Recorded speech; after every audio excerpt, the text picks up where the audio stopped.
This morning, the committee will hold a hearing called Federal Housing Finance Agency Oversight, Protecting Homeowners and Taxpayers.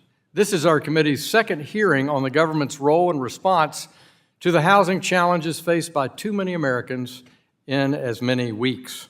We're fortunate today to have the FHFA Director, Sandra Thompson, as our witness for the second time in her 2 years as head of the agency. Director Thompson has had a long career with over 20 years' experience with the Federal Deposit Insurance Corporation, followed by 10 years at FHFA. Thank you for being here, Director. Let's address the elephant in the room. Fannie Mae and Freddie Mac have been under government conservatorship for nearly 15 years. And to echo former Acting Director Ed DeMarco last week, we're asking a lot of our FHFA Director to act as both a regulator and conservator for Fannie Mae and Freddie Mac, and continue to make what would otherwise be private business decisions while also regulating the enterprises. As long as the GSEs are under conservatorship, the agency's primary focus should be raising enterprise capital and maintaining their narrow charter and mission. In many respects, housing finance in this country looks dramatically different than it did back when the agency was created in 2008. According to recent research, non-bank companies now originate 71% of agency-backed loans and 86% of government-backed loans. Banks have all but retreated from the servicing and loan origination business because of bank capital and liquidity rules implemented in the Dodd-Frank regime. Meanwhile, back in 2008, the Fed started buying mortgage-backed securities for the first time as a temporary response to the financial crisis. But now they own nearly a quarter, 25% of all 1 to 4 family residential mortgages in the country.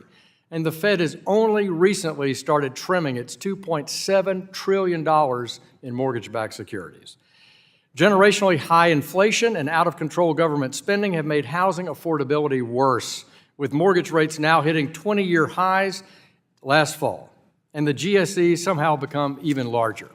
We have to realize that these outcomes are the result of actions taken in this very room over many years, and it's hard for me to see this as a good outcome, having lived through the Obama, Trump, and Biden administrations. No serious collaborative reform to the GSEs.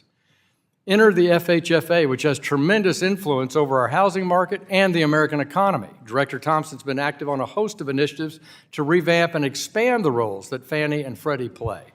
These include the questionable, politically driven, equitable housing finance plan lending mandates, to the technical, like improving the process for new product approval and continuing to build enterprise capital. Members can decide for themselves if these changes are good or bad, but it's clear if you favor a more limited scope for government's role in housing, as I do, you're probably out of luck. And as we've been trending in the wrong direction for over a decade.